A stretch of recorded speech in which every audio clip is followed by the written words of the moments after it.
أعوذ بالله من الشيطان الرجيم. بسم الله الرحمن الرحيم.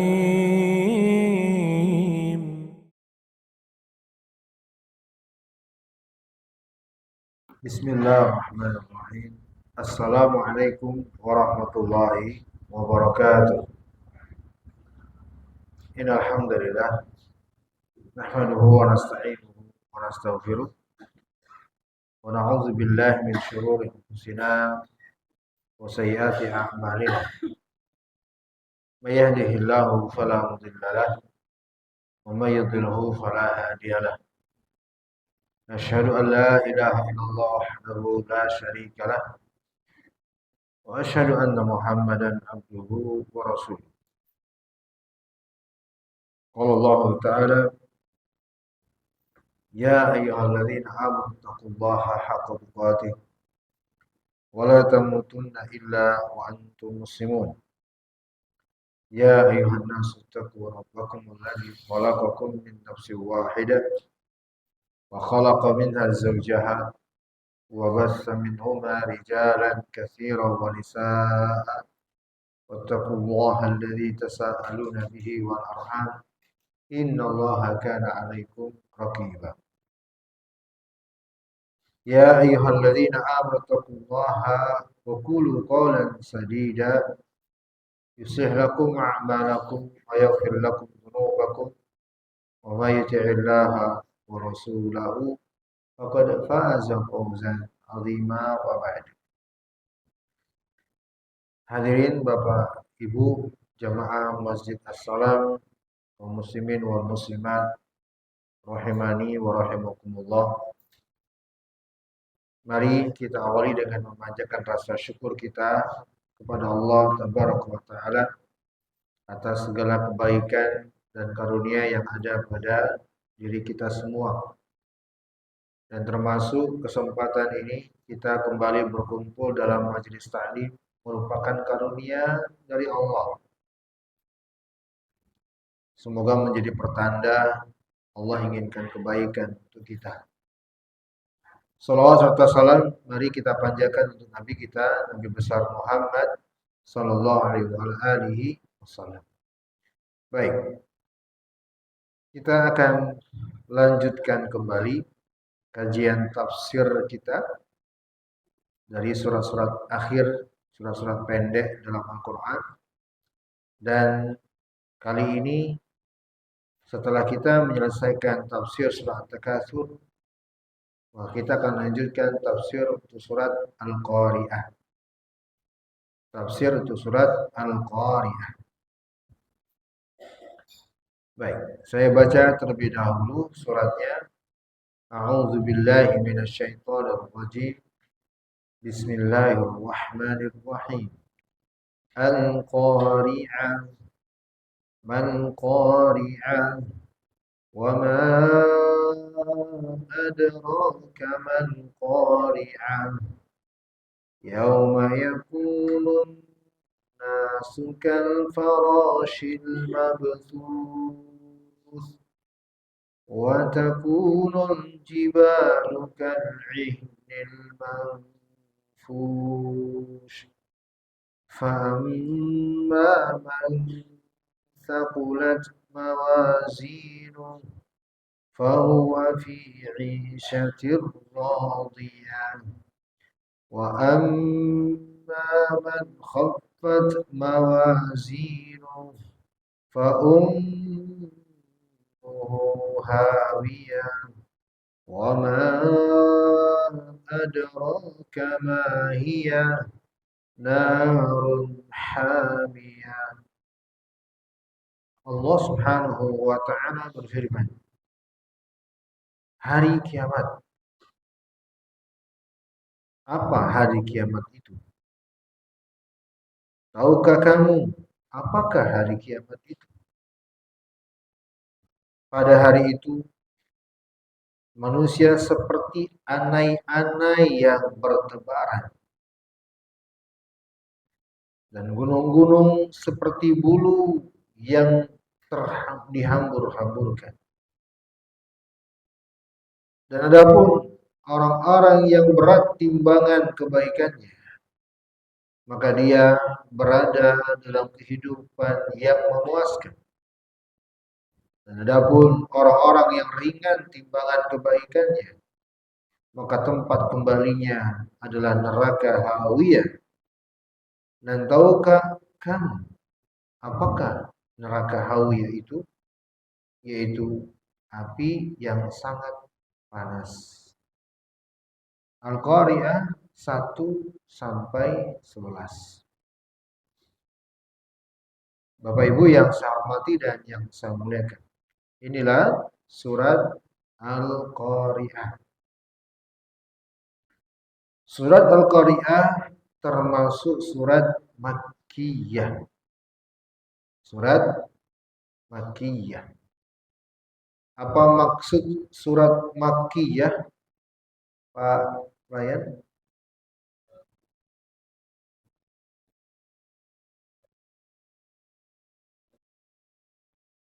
Baik, barakallahu fiik. Itu surat Makkiyah. Berjumlah 11 ayat. Dan surat ini dinamakan dengan Al-Qari'ah. Kata para ulama, ismun min asma'il qiyamah. Al-Qari'ah itu adalah penamaan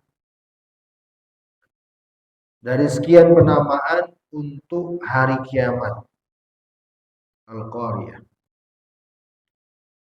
Dan sebagai pendahuluan bahwa surat Al-Qari'ah ini, Bapak Ibu yang saya muliakan, di dalamnya akan dijelaskan tentang ahwal, keadaan manusia pada hari kiamat. Dan juga di dalamnya akan disebutkan tentang dua golongan dan tidak ada yang ketiga pada hari kiamat. As-su'ada wal ashqiya. Golongan yang berbahagia dan golongan yang akan celaka. Inilah surat Al-Qari'ah. Saya izin minum dulu boleh jemaah? Boleh? Bismillah.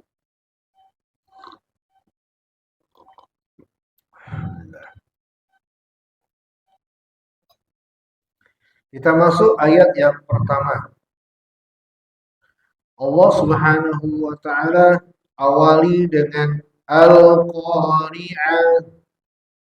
Al-Qari'ah. Diterjemah, diartikan dengan hari kiamat. Bapak Ibu yang saya hormati dan yang saya muliakan, dalam tafsir Ibnu Katsir, beliau mengatakan Al-Qari'ah adalah salah satu nama untuk hari kiamat. Karena hari kiamat itu disebut dengan beberapa penyebutan.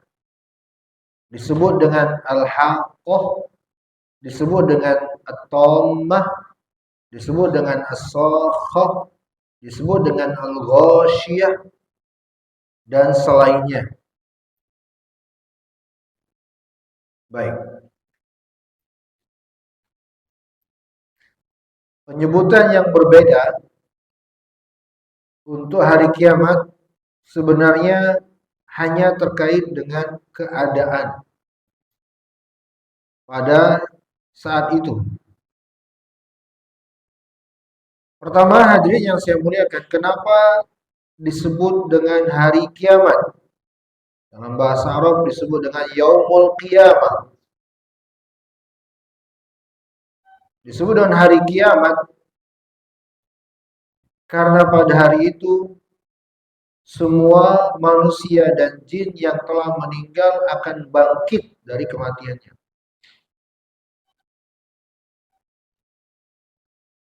Bangkitnya mereka dari kematian itu disebut dengan qiyamah. Maka hari itu disebut dengan hari qiyamah, yang artinya hari berbangkitnya manusia dari kematian mereka. Dan hari itu juga disebut dengan hari akhirat atau hari akhir. yaumul akhir. Karena tidak ada lagi hari setelah itu. Tidak ada lagi hari setelah itu. Setelah hancurnya alam semesta ini, maka makhluk dari kalangan manusia dan jin akan berpindah ke alam akhirat, dan di sana cuma ada satu masa yang mereka berbahagia selama-lamanya atau celaka selama-lamanya. Maka disebut dengan hari akhirat. Hari itu adalah hari terakhir kehidupan dunia. Dan penamaan-penamaan tadi yang telah kita sebut itu kadang terkait dengan keadaan, seperti yang akan kita bahas di surah Al-Qari'ah ini. Allah Subhanahu wa taala menyebut dengan Al-Qari'ah. Al-Qari'ah, kata para ulama ahli tafsir, ismu fa'ilin minal qara'. Subjek untuk yang kata dasarnya adalah al-qara'u wa huwa darbus syadid. Al-qari'ah itu artinya adalah dentuman yang sangat keras. Dentuman yang sangat keras. Wa summiyatil qiyamatu bidzalik li'annaha taqarrabul qulubu wal asma'. Hari kiamat disebut dengan qari'ah karena pada hari itu akan ada dentuman yang sangat keras menghancurkan hati dan pendengaran. Fazza'uha bi ahwaliha, akan menyebabkan kegoncangan karena keadaan hari tersebut. Ini arti al-qari'ah. Dan memang di beberapa ayat ketika terjadinya hari kiamat, Allah Subhanahu wa taala akan menghancurkan alam semesta ini, dan diantaranya dengan membenturkan satu dengan yang lain. Dan terjadinya peristiwa itu akan menimbulkan dentuman yang sungguh sangat luar biasa. Bapak Ibu yang saya hormati dan yang saya muliakan, kalau kita membahas tentang terjadinya hari kiamat, maka hendaknya kita panjatkan doa kepada Allah agar kita tidak termasuk yang mendapatkan peristiwa terjadinya hari kiamat. Berdoa kepada Allah, semoga Allah menjadikan kita termasuk yang tidak mendapatkan peristiwa hari kiamat. Kenapa seperti itu, Ustaz? Karena dalam sebuah riwayat Rasulullah sallallahu alaihi wasallam menjelaskan, inna syirarul khalqi indallah, termasuk makhluk yang paling buruk di sisi Allah adalah mereka yang mendapatkan peristiwa terjadinya hari kiamat. Dengan kata lain, manusia-manusia yang hidup di saat terjadinya hari kiamat nanti itulah manusia-manusia yang paling buruk. Oleh karena itulah kita berdoa, semoga Allah tidak menjadikan kita termasuk dari yang mendapatkan peristiwa hari kiamat. Lagian juga kita gak bisa memastikan diri kita bisa istiqomah atau tidak sampai akhir masa itu. Karena sebelum terjadinya hari kiamat akan terjadi sekian banyak peristiwa sebagai tanda-tanda besarnya akan terjadinya hari kiamat, dan tanda-tanda besar akan terjadinya hari kiamat itu betul-betul mengguncang keimanan hamba. Contohnya apa? Dajjal. Dajjal itu fitnah, ujian dari Allah Subhanahu wa taala, dan termasuk tanda besar akan dekatnya akan terjadinya hari kiamat Dan fitnahnya saking luar biasanya, Nabi telah katakan sebelum beliau wafat. Dan bahkan dalam sebuah riwayat Nabi katakan tidak ada seorang Nabi pun kecuali telah mengingatkan umatnya akan datang Dajjal. Saking dasarnya itu Dajjal.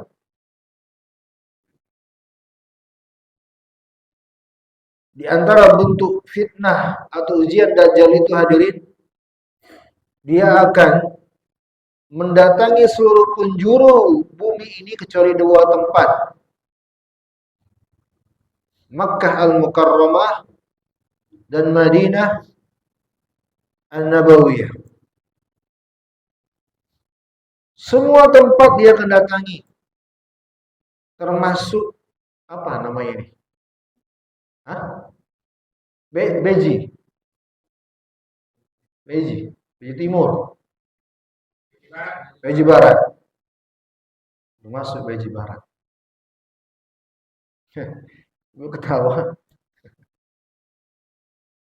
Semua tempat, kata Nabi SAW, dalam masa 40 hari. Saking ngerinya fitnah Dajjal itu, hadirin yang saya muliakan, Allah berikan kemampuan sebagai ujian bagi umat manusia untuk Dajjal bisa menghidupkan orang yang telah meninggal. Tapi itu tipuan. Bisa memperlihatkan keindahan dengan tangan kirinya dan memperlihatkan neraka dengan tangan kanannya. Tapi itu tipuan. Bisa menyuburkan tanah yang kering kerontang. Dan ini luar biasa, tipuan Dajjal. Dan dalam riwayat juga diterangkan pasukan Dajjal yang paling banyaknya mereka-mereka yang kufur kepada Allah, kaum munafikin, dan ternyata Nabi juga sebut kaum wanita. Yang paling banyak menjadi pasukan atau pengikut yang mengikuti Dajjal. Nah, ini keadaan-keadaan salah satu dari sekian banyak tanda besar hari kiamat yang kita nggak bisa mengatakan kita selamat darinya. Oleh karena itulah, jangan pernah berhayal mendapatkan peristiwa terjadinya hari kiamat. Al-Qari'ah, guncangan, dentuman yang sangat besar, dan itu akan terjadi pada hari kiamat. Oleh karena itulah sepakat para ulama, Al-Qari'ah di sini adalah hari kiamat. Para ulama mengatakan, wa kathru asma'iha tadullu ala azmi sya'niha wa kathrati ahwaliha, wa awwalu dhalika an-nafkhu fi sur, nafkhatu al-faz'i, wa hadha al-faz'u yulammu bil khalaiq kama qala ta'ala yawma yunfakhu fi sur fafazi'a min as-samawati wa man fil ardi illa man syaa Allah.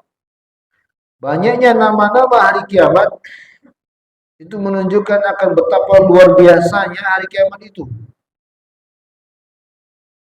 Ya, akan betapa luar biasanya hari kiamat itu. Hadirin yang saya hormati dan yang saya muliakan, kita kaum muslimin, kaum mukminin, hendaknya merasa cukup untuk mengetahui peristiwa-peristiwa seperti ini dari Al-Quran atau hadis. Cukup saja dari itu. Saya tegaskan sekali lagi, hendaknya kita kaum muslimin mencukupkan diri kalau untuk mengetahui hal-hal seperti ini dari Al-Quran atau hadis. Cukup. Kenapa saya pertegas?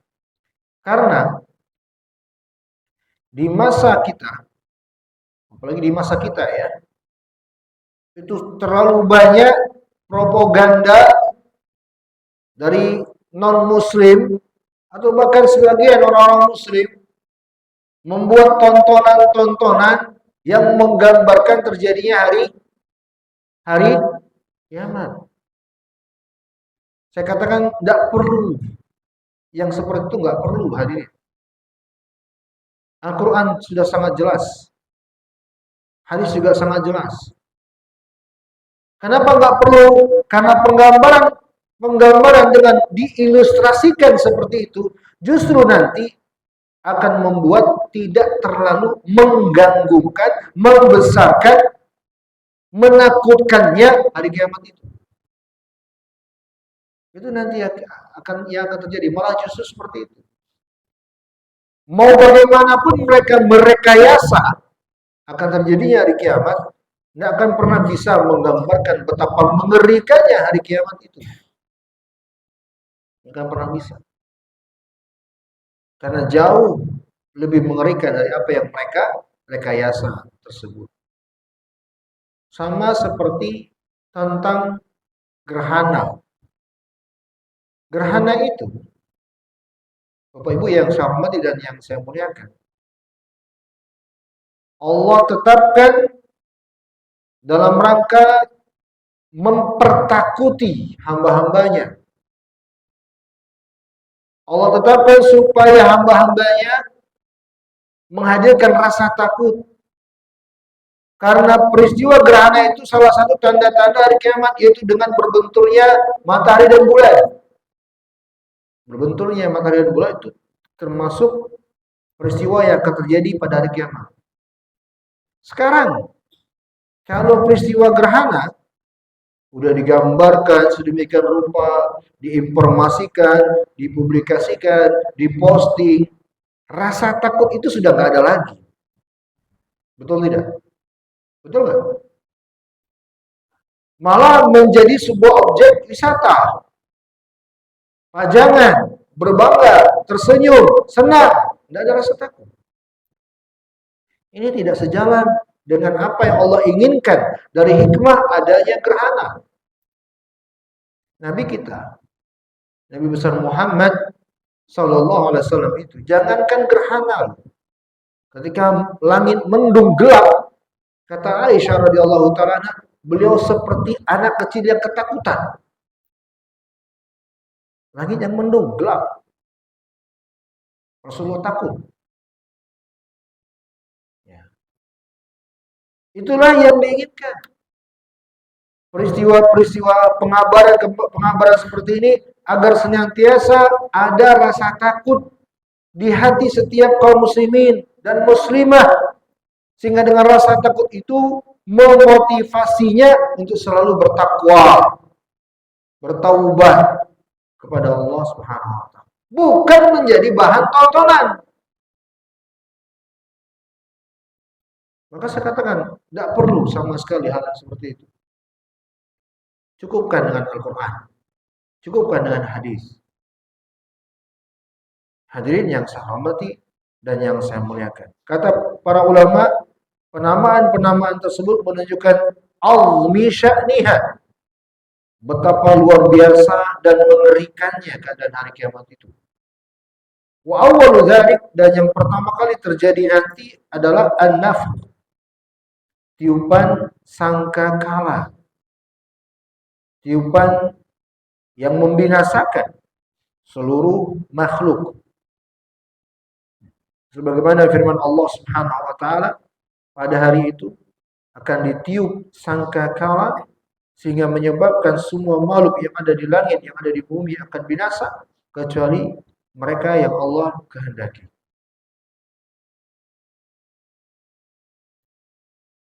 Siapa yang Allah kehendaki selamat dari keguncangan itu, Allah Jalla wa'ala terangkan dalam ayat yang lain. Man ja'a bil hasanati falahu khairum minha wa hum min faz'i yawma idin aminun. Barang siapa yang datang telah dengan membawa kebaikan, maka balasan lebih baik untuknya, dan mereka akan selamat dari kegoncangan pada hari itu. Mereka-mereka yang membawa hasanat. Hasanat di sini adalah keimanan dan amalan saleh. Hadirin yang saya hormati dan yang saya muliakan. Pada ayat yang kedua, Allah Subhanahu wa taala berfirman, "Mal qari'ah." Apa hari kiamat itu? Apa hari yang akan terjadi di saat itu? Keguncangan dentuman suara yang sangat keras. Ini kalimat tanya pada yang kedua. Hadirin yang saya hormati dan yang saya muliakan, kata para ulama, kalimat tanya di ayat yang kedua ini al-istifhamu lita'zim wa ta'wil wa ta'ajjubi min haliha. Adalah kalimat tanya yang mengandung makna pengagungan. Kalimat tanya yang mengandung makna kekaguman, keheranan terhadap apa? Terhadap al-qari'ah tadi. Kemudian setelah itu Allah Subhanahu wa taala pada ayat yang ketiga mengulang kembali dengan kalimatnya wa ma adraka mal qari'ah. Tahukah engkau apa itu al-qari'ah? Allah Subhanahu wa taala sebutkan kembali dengan konteks kalimat tanya. Kata para ulama, ta'zimun ba'da ta'zimin. Pengagungan atau pemuliaan setelah sebelumnya juga pemuliaan.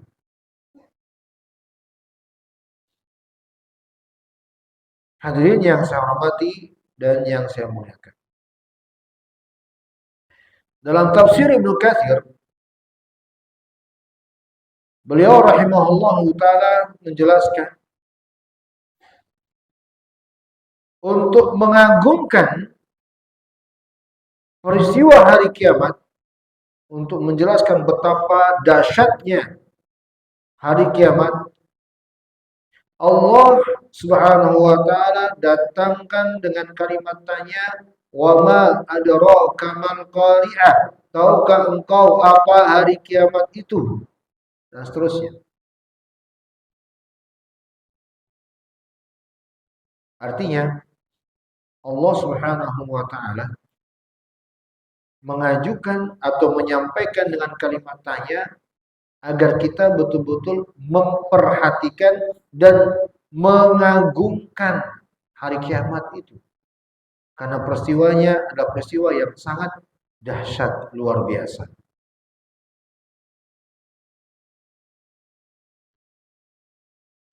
Izharun fi maqamil izmar li ziyadati ta'zim wa tahwil. Wal asal ma hiya wa ma adraka ma hi. Konteks kalimat dalam rangka menampakkan sesuatu yang mengandung makna tambahan akan pengagungan, betapa dahsyatnya. Sehingga pada dasarnya kalimat tadi adalah wama adraka mahi. Tahukah kalian apa itu? Tapi Allah sebut lagi al-qari'ah.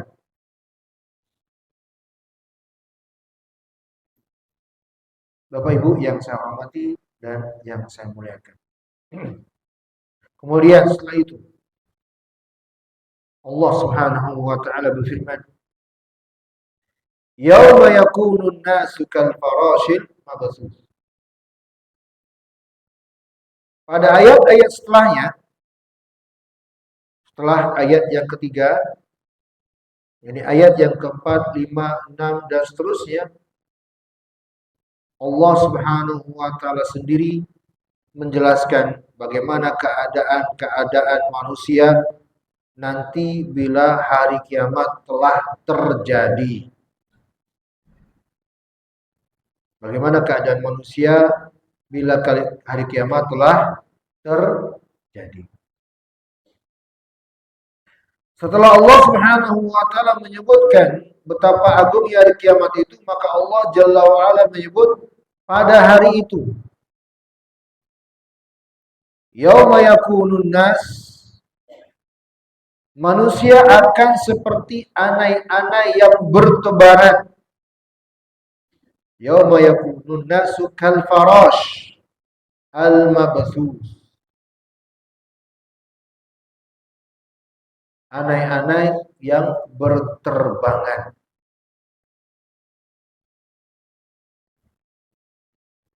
Hadirin yang saya hormati dan yang saya muliakan, ini keadaan yang Allah Subhanahu wa taala sebutkan akan keadaan manusia pada hari kiamat. Allah menyebut yauma yakunun nas, pada hari itu manusia akan seperti al-farash. Al-farash. Farash kata para ulama ahli tafsir jam'u farashah wa hiya at-tuyur as-saghira ad-dha'ifah allati tatasaqatu finnar. Kata para ulama ahli tafsir, farash adalah kata jamak yang kata tunggalnya farashah, dan farashah adalah nama untuk burung-burung yang kecil, yang lemah, yang berjatuhan di tengah api. Ya, kalau kita ilustrasikan mirip-mirip laron. Laron yang berjatuhan kalau di lampu atau kita taruh di bawah ada lilin, betul nggak? Ya, kalau kita pasang lilin ada laron berterbangan, pasti ke arah itu, berjatuhan, berguguran satu persatu. Mirip seperti itu. Ini keadaan pertama. Kata Allah Jalla wa'ala, manusia di saat itu seperti al-farash. Al-mabthus. Seperti anai-anai yang bertebaran. Hadirin kaum muslimin rahmani wa rahimakumullah. Kata para ulama, al-mabthus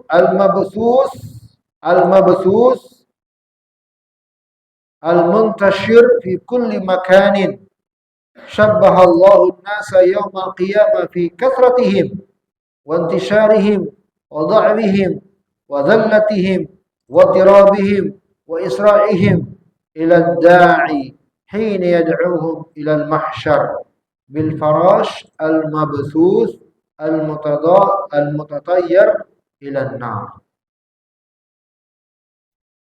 Allah Subhanahu wa taala menyebut mereka seperti anai-anai yang berterbangan. Kenapa? Karena manusia di saat itu bertebaran di semua tempat. Ketika terjadinya hari kiamat, mereka kemanapun, semua penjuru mencari selamat.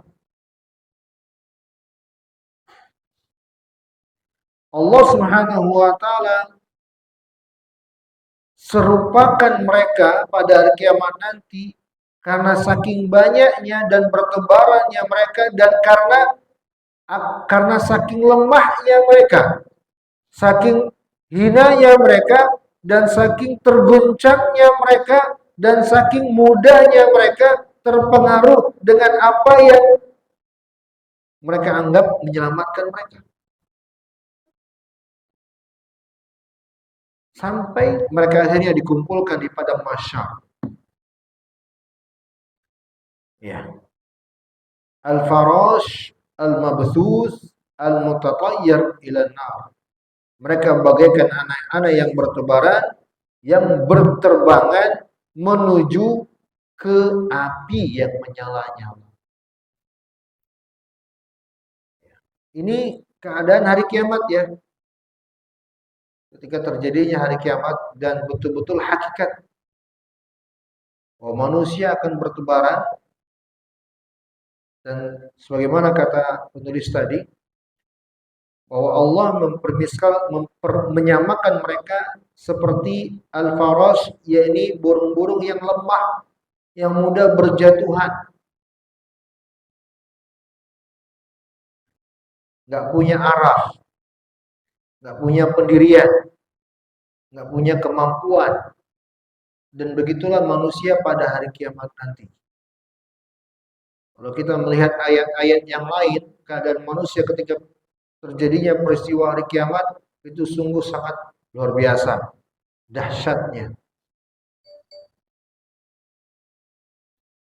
Allah sebut yauma yafirru mar'u min akhi wa ummihi wa abihi wa sahibatihi wa bani.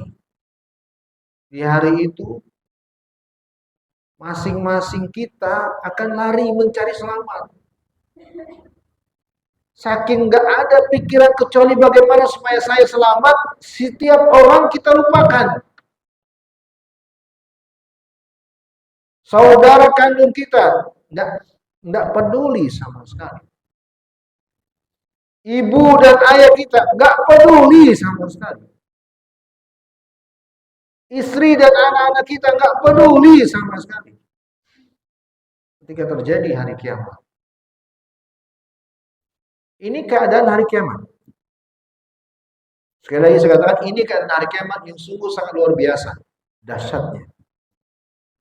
Satu poin pelajaran penting, hadirin yang saya muliakan, rahimani wa rahimakumullah. Allah tabaraka wa ta'ala itu telah memberikan isyarat, kode. Hal-hal yang telah terjadi di kehidupan kita akan tanda-tanda hari kiamat itu. Seperti ini. Peristiwa hari kiamat. Jam berapa Isya? Lewat 5. Sekarang jam 7. Di saat itu manusia akan bertebaran mencari selamat, mencari sesuatu yang dia anggap bisa menyelamatkan dirinya tanpa peduli siapapun. Satu pelajaran bahwa ini adalah keegoan tingkat tinggi. Egoisme tingkat tinggi. Dan ini hadirin yang saya muliakan rahmani wa rahimakumullah, kadang terlihat di kehidupan masyarakat kita. Egoisme tingkat tinggi. Nggak peduli sama sekali dengan siapapun yang ada di sekitarnya. Dan inilah kebinasaan. Mendatangi sesuatu yang dia kira bisa menyelamatkan dirinya yang justru membinasakannya. Itu pun terjadi. Muslimin rahmani wa rahimakumullah. Maka ini di antara hal-hal yang telah tampak. Saya katakan isyarat ya, bukan kejadian yang hakikat. Kalau kejadian yang diterangkan dalam ayat ini belum terjadi. Terjadinya nanti pada hari kiamat. Bila telah terjadi. Dan kapan terjadinya hari kiamat? Tidak ada satupun makhluk dari semua kalangan yang tahu. Tidak ada satupun. Malaikat, nabi, apalagi manusia biasa, tidak ada yang tahu. Hanya Allah saja yang tahu. Pernah salah seorang sahabat bertanya kepada Nabi, "Ya Rasulullah, mata sa'ah, kapan terjadi hari kiamat?" Nabi SAW tidak menjawab kapan terjadinya. Tapi Nabi justru balik bertanya, "Fama a'datta laha?" Kata Nabi, apa yang kau siapkan untuk menghadapi kalau sudah terjadi hari kiamat? Itu yang lebih penting untuk kita pikirkan. Hadirin yang saya hormati dan yang saya muliakan. Mungkin ini dulu pembahasan kita dari tafsir surat Al-Qari'ah ini sampai ayat yang berapa? Keempat. Insya Allah akan kita sambung di pertemuan yang akan datang. Saya sengaja sisihkan waktu untuk kita bisa diskusi atau tanya jawab terkait materi atau hal-hal yang lain dalam masalah agama. Kepada hadirin, mungkin ada yang ingin disampaikan, saya persilakan. Ya. Berkaitan dengan hari kiamat tentang karena ada peristiwa mahsyar. Apakah pada saat itu juga hari kiamat itu orang itu sudah meninggal juga dibangkitkan semuanya di pada masa secara prosesnya apakah hari kiamat pada masa atau proses. Baik, tahapannya ya. Baik. Tahapannya ketika terjadinya hari kiamat, alam semesta ini hancur. Bumi ini hancur. Setelah hancur alam semesta ini, maka Allah gantikan bumi yang lain, bukan bumi ini. Disitulah nanti manusia akan dibangkitkan. Baru mereka dikumpulkan di padang mahsyar. Jadi terjadi dulu hari kiamat, baru mereka dikumpulkan di padang mahsyar. Ya. Padang mahsyar itu tempat yang sangat luas, yang tak berujung sejauh mata memandang. Dan di tempat itu manusia akan dikumpulkan sejak awal penciptaan sampai akhir penciptaan. Dari masa Nabi Adam sampai akhir generasi. Di satu tempat itulah Arasat Yaumul Qiyamah yang kita kenal dengan mahsyar. Jadi itu setelah terjadinya hari kiamat. Manusia dibangkitkan, dikumpulkan di padang mahsyar. Wallahu ta'ala alam bishawab. Ada lagi yang lain? Ingin bertanya? Ya, silakan. Saya nggak lihat Pak Badrun. Hah? Apa? Pergi. Memang ada yang nanya. Saya berkaitan dengan tadi berkaitan pagi dan salah satunya adalah kita mendasari dengan doa terakhir pada akhir Sebelum salam. yang Allahumma inni kalau a'udzubika ini aku azabil jahannam, azabil qabr. terakhir ada Dajjal. Iya. Nah, ini saya tanyakan adalah Dajjal. Iya. Dajjal ini Iya. apakah dalam bentuk suatu perbuatan manusia Baik. atau yang ditujukan oleh manusia untuk dicontohkan? Baik. Itu satu hal yang sekarang banyak yang gambaran itu akhirnya udah ada. Baik. Bagus sekali pertanyaannya. Ini pertanyaan sangat bagus untuk kita semua cermati. Para ulama menjelaskan Dajjal itu dengan dua makna. Pertama, Dajjal sebagai sosok yang Nabi kabarkan yang akan keluar ke tengah umat manusia di akhir masa menjelang terjadinya hari kiamat. Ini Dajjal dengan makna yang pertama. Betul-betul dia merupakan nama untuk sosok dari Bani Adam, manusia biasa, tapi dia memiliki kerusakan yang luar biasa dan sudah ada sekarang ini, tapi dikurung oleh Allah di sebuah tempat. Dan dia akan keluar nanti di akhir masa. Di masa Nabi itu salah seorang sahabat yang bernama Abu Ruqayyah Tamim Ibnu Aus Ad-Dari pernah melihat. Dan beliau pernah melaut di tengah lautan, kapalnya terhempas ombak, tiba-tiba berada di sebuah tempat ketemu Dajjal. Pulang, beliau ceritakan kepada Nabi SAW yang tadinya beliau Islam. Dengan peristiwa ini beliau masuk Islam. Sahabat, satu-satunya sahabat, namanya sahabat Tamim bin Aus Ad-Dari Abu Ruqayyah. Karena peristiwa itu beliau masuk Islam. Ini Dajjal. Makna yang kedua, Dajjal sebagai sifat. Kata para ulama, kullu kadzabun dajjalun. Setiap pendusta yang menjadi sifatnya itu Dajjal. Jadi kalau makna yang kedua ini memang dari dulu sampai sekarang di masa kita ada banyak. Para ulama itu kalau mereka membantah orang-orang yang suka berdusta, merusak, menyebar kesesatan, Dajjal itu. Nah, ini untuk Dajjal makna yang kedua sebagai sifat. Setiap yang bersifat dengan, karena kan Dajjal itu memang sejatinya pendusta kan, mengaku Tuhan. Jadi setiap yang bersifat dengan dusta ini bisa dikatakan secara sifat dia Dajjal. Bukan Dajjal mana pertama sebagai sosok tadi, tapi Dajjal sebagai sifat. Ada nggak?